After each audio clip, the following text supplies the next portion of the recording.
Welcome to the Anxiety at Work podcast. I'm Chester Elton, and this is my dear friend and co-author, Adrian Gosling. Well, welcome everyone. We hope the time you're going to spend with us will help remove the stigma of anxiety and mental health in the workplace and your personal life. And we invite experts from the world of work and life to give us ideas and, most importantly, tools to deal with anxiety in our world.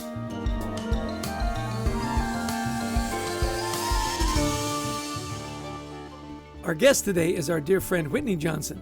Whitney is the CEO of Disruption Advisors and one of the 50 leading business thinkers in the world as named by Thinkers 50.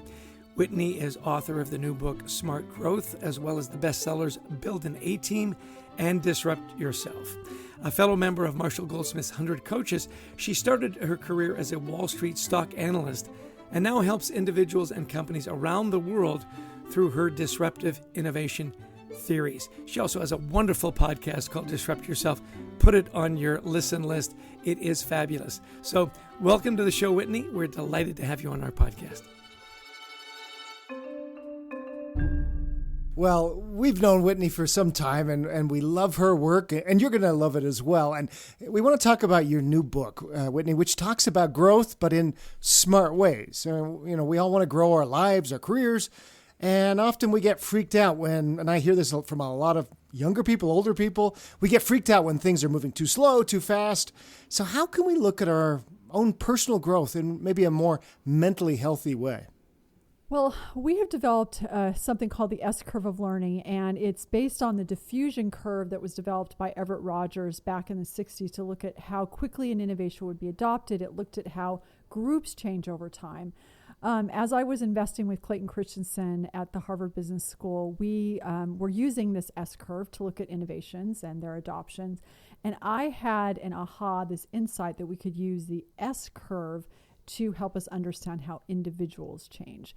And so it will help you and I think about what growth looks like. All right, so this S-curve of learning, what it does is it gives you this simple visual model to trace growth, both the where you are in your growth and the emotional experience that you're having. And at a very high level, there are three major phases. There's the launch phases. There's the launch point, the sweet spot, and mastery. And every time you start something new, you're on a new S-curve. And what's going to happen at the launch point is you're going to potentially feel overwhelmed, discouraged, and that's all normal because what's happening is your brain is running this predictive model. Many of your predictions it's running are inaccurate. Your dopamine drops. And so growth is happening at the launch point, but it feels slow. And when you know that, you can say, I'm discouraged. Oh, situation normal. I'm supposed to feel this way. And also it helps you not get impatient of, oh, I want to get through this part. I just need to get over with. No, you don't want to go too fast because if you go too fast, then you might make decisions that aren't in your best interest. And so it allows you to be in this messy place, to be slow, and to really encourage you to stay there as long as you need to until you decide, yes, it's time to move into the sweet spot. Then you get to the sweet spot, your brain is running this model, your predictions are increasingly accurate, you feel exhilarated, you feel the sense of growth not only is fast, it feels fast, and then mastery, the top part of the curve model, it is complete. You have figured everything out. The only problem is that you're no longer growing. You're no longer getting dopamine. Your dopamine's kind of flatlined. And so the growth here is slow. So you now, when you're thinking about your personal growth, when you're thinking about your organizational growth, you've got this model, slow, fast, slow is how you grow. And when you understand that, when you have your map for growth, then you're going to increase your capacity to grow. Slow, fast, slow is how you grow. That's easy to remember, right?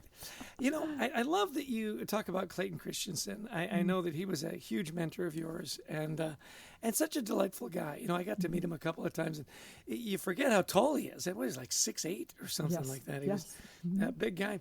And your early career there, on Wall Street and investing. Talk about your own growth, because you had a lot of situations there where, to use your language, you had to then disrupt yourself. And that couldn't have been easy. And by the way, a perfect time to plug your podcast, Disrupt Yourself, which Adrian and I both listen to and is fabulous. But back to your journey, that disruption, you were with Clayton Christensen, you were learning all this stuff. It couldn't have been easy. Yeah, well, thank you for talking about my podcast. I need to learn from you how to do that. You're so good at talking about other people's work. So, yeah, I was working on Wall Street. I was an equity analyst. I was doing very well. I had been institutional investor ranked for 8 years straight. But Wow. what happens, and this is the S curve, is, we talked about being at the top of the curve.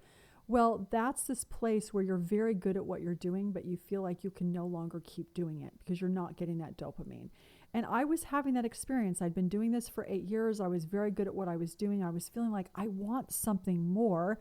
I went to my boss and said, hey, I think I want to do something new. And he said, we like you right where you are. I had now read. Don't touch a thing. We got this thing running you can great. do this in your sleep. And so I had this kernel of an idea that disruption isn't just about products and services, but also about people. And that's when I made the decision to leave Wall Street, become an entrepreneur.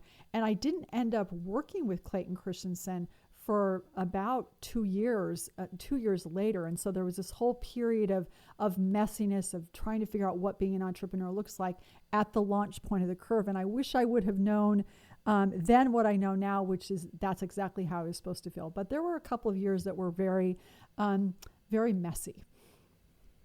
And I love that you talk about the mess of beginning, because one of the things I wanted to ask you is to, we all want to learn, right? But when we start something, it's difficult to stick with it. And so I love just what you were saying, that we get overwhelmed, we get discouraged, etc. But so why, first off, don't we stick with new things? And more importantly, how do we overcome that tendency?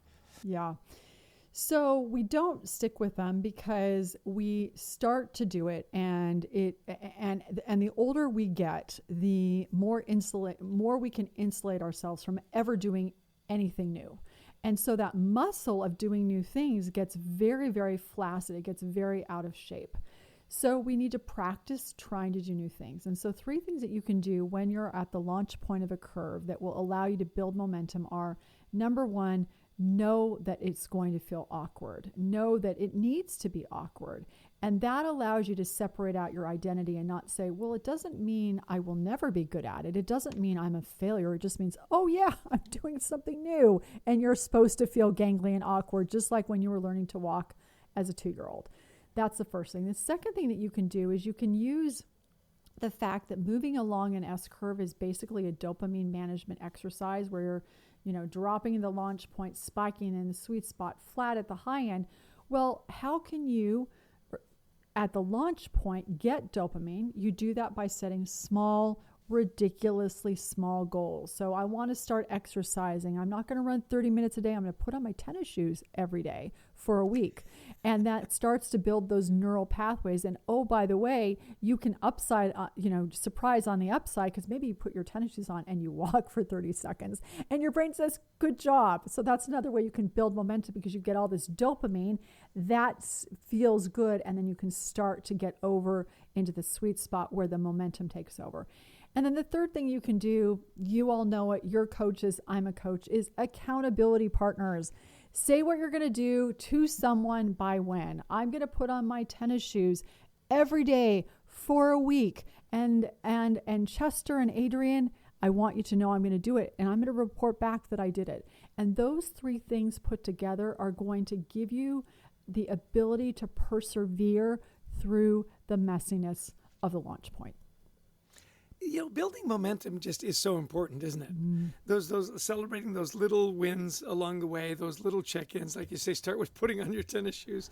See, boy, that really is a very ridiculously small goal. The thing is once, and maybe this is just me and Adrian, but we start to do something new, and there's all that excitement, and we start to make progress.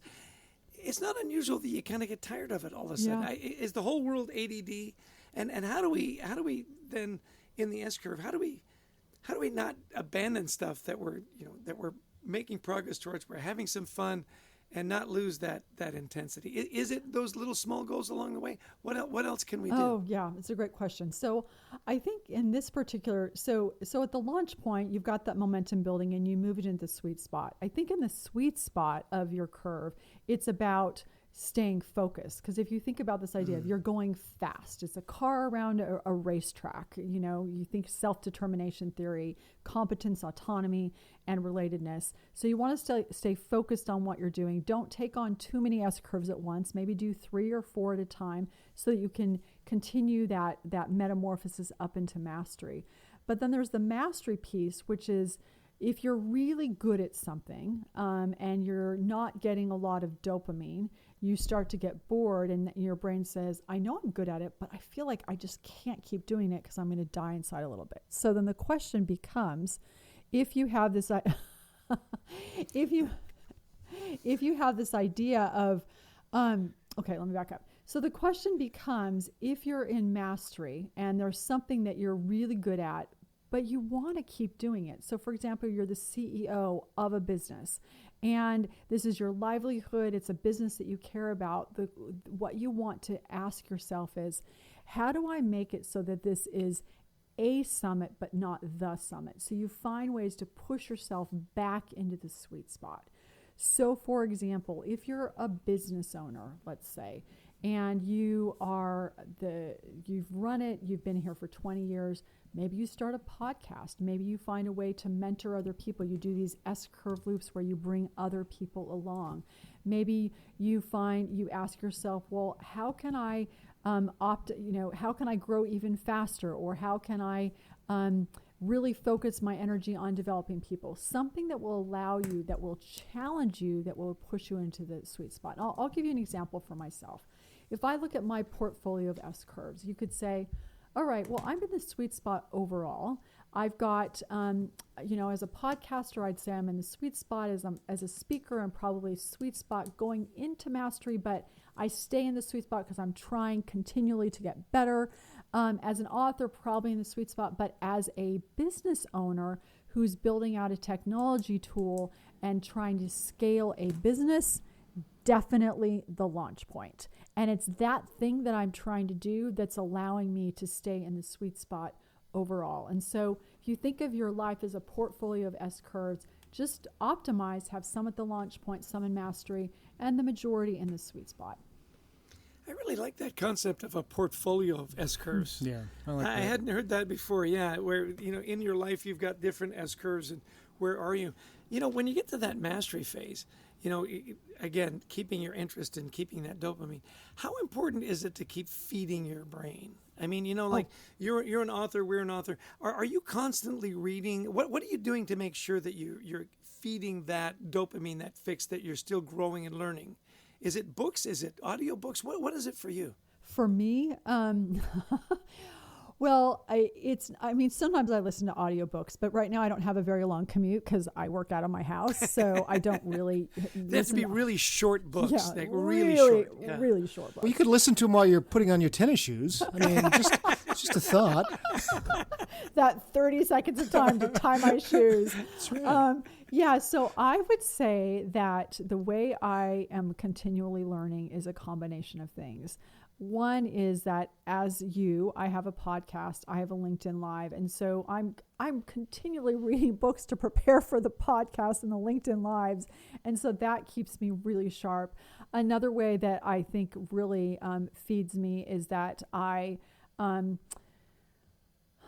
continually talking to people. I mean, one of the things you learn is, as a coach, yes, you're trying to help other people improve, but as you're listening and processing and holding that space for other people, that also is a way that I'm learning. So it's in my interactions with other people as well as the reading that I do for interviewing people.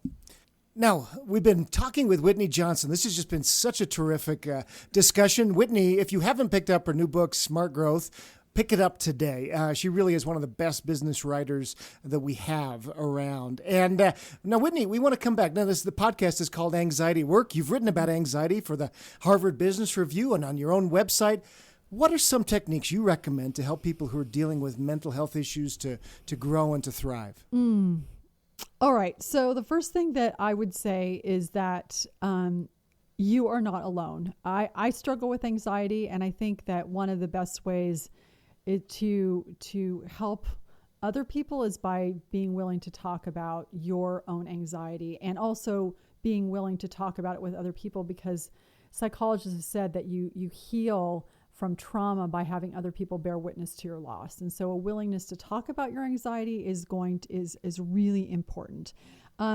The second thing that I do and suggest, I do these and I suggest, is to impose structure. So we were talking just a minute about those small, ridiculously small goals. And so sometimes when I am feeling anxious, and I suggest that other people do this, is break down your time into much smaller increments. Don't think about, what do I need to get done today? What do I need to get done this afternoon?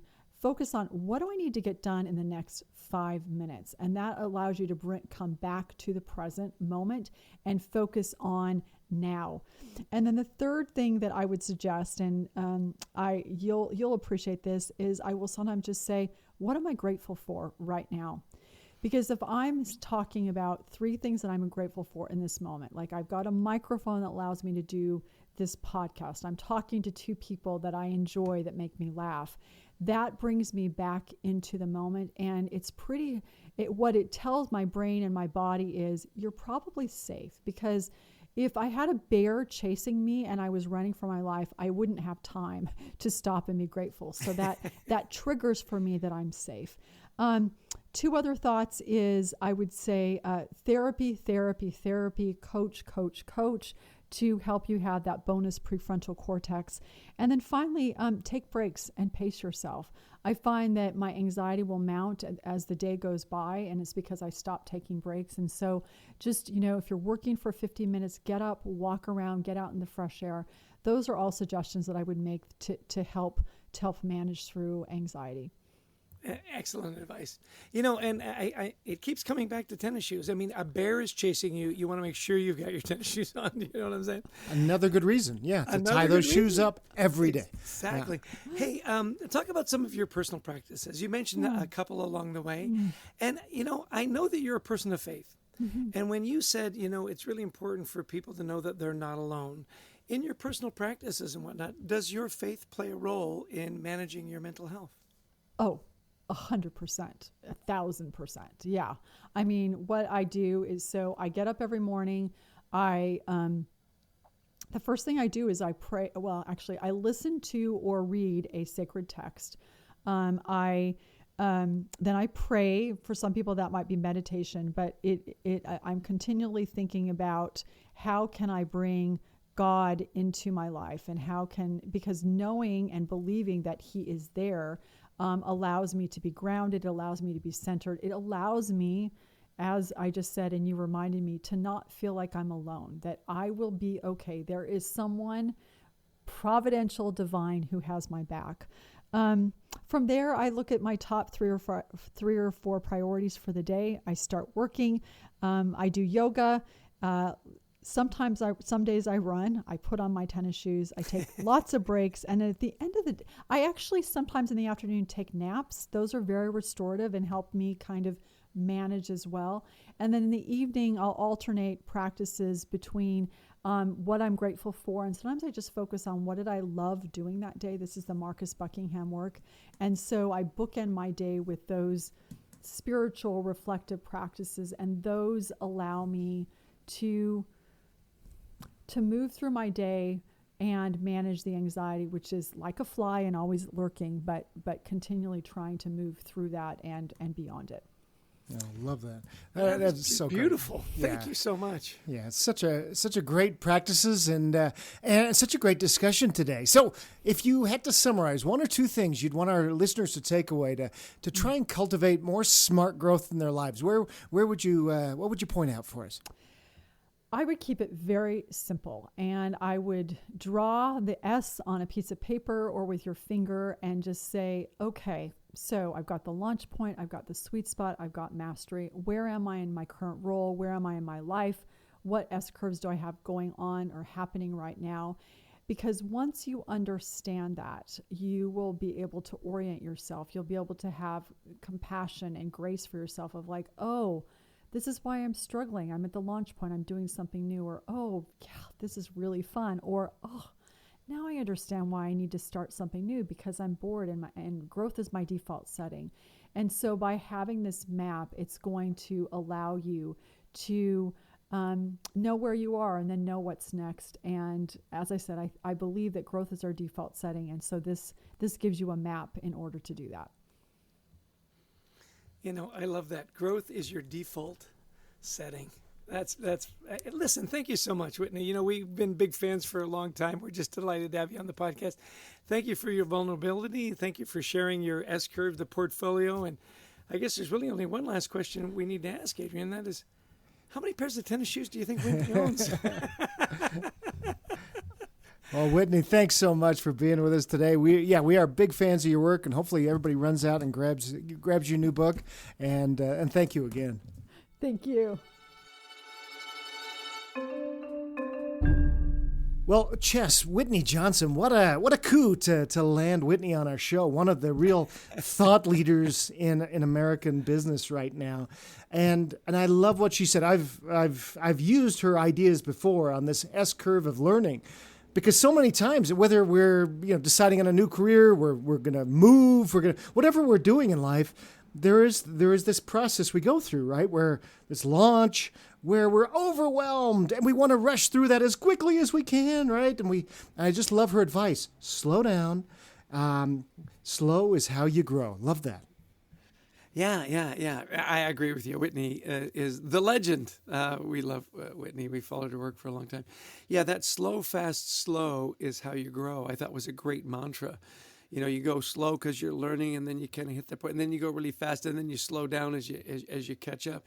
It's messy, she said. I always love the expression, the masterpiece is in the mess. Enjoy that messiness. What can you learn as you're going forward and you're growing and you're moving through that S curve? Stay focused, I thought was a great one. We're easily distracted. I know in my case, it always is. I say yes to way too many things. And I loved her advice that, stay focused. You don't have to say yes to everything. You can actually, the discipline of saying no is really important. And that was one of my big takeaways. Yeah, no, I love that. And I love that for you, by the way. Yeah. Yeah, absolutely. What I loved, she says, the muscle of doing new things gets atrophied. Now, this was for me. This was my smack upside the head, is that, you and I have been doing what we do for many years. We love what we do, but sometimes, how often do we push ourselves into something new?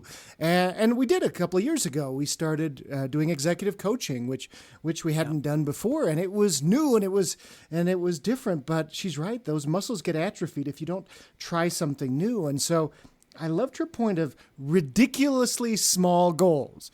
It might be today. I'm going to get up and I'm going to do the first thing. And so I thought that was really great advice. That getting in motion, I think, is so key. And that's really what she was talking about. You've got this big list. It becomes overwhelming. Do that first thing. Set a small goal. Get to the shower. Okay, you're in motion. Now you can start to do things.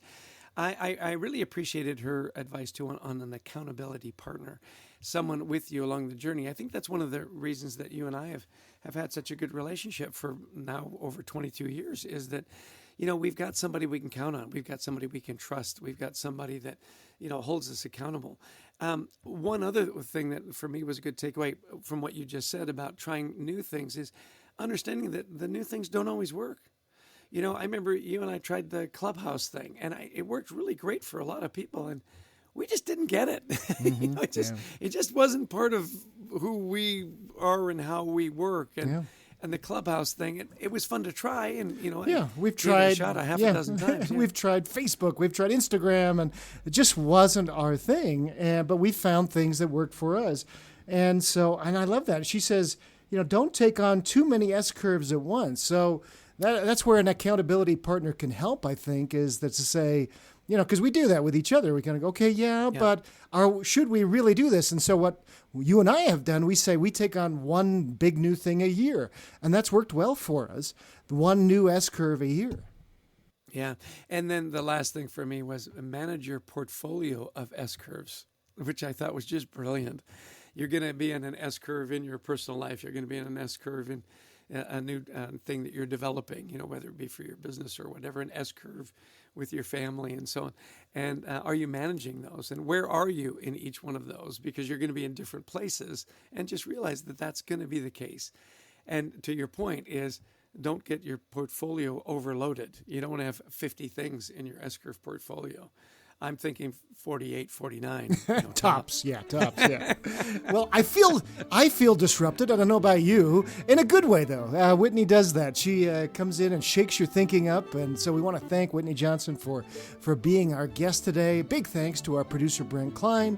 To Christy Lawrence, who helps us find amazing guests like Whitney, and to all of you who listened in today. Yes, and download the podcast and share it with friends and family. Whitney really does give such great advice in such a compact format. It doesn't take you 8 hours to listen to an audiobook or read a book. You've got 45 minutes with great advice. So download it, give us a 5-star rating if you can, and share it with your friends and family. We also have a community, WeThriveTogether.global, creating a safe place where people can talk about anxiety in the workplace. And of course, if you can't tell, we love presenting. We love speaking to audiences, whether it's virtual or it's in person. If you've got an event coming up and you want to talk about anxiety, you want to talk about your culture, you want to talk about gratitude, give us a call. We would love to be at your event with you. And we promise we will deliver a world-class Chester will speak at birthdays, bar mitzvahs, whatever you have. Yeah. I do the speaking. Adrian does the balloon animals. He does the balloon animals. It's awesome. Well, thanks everybody for joining us today. Pick up a copy of our book, Anxiety at Work. And until next time, we wish you the best of mental health. Take care and be well.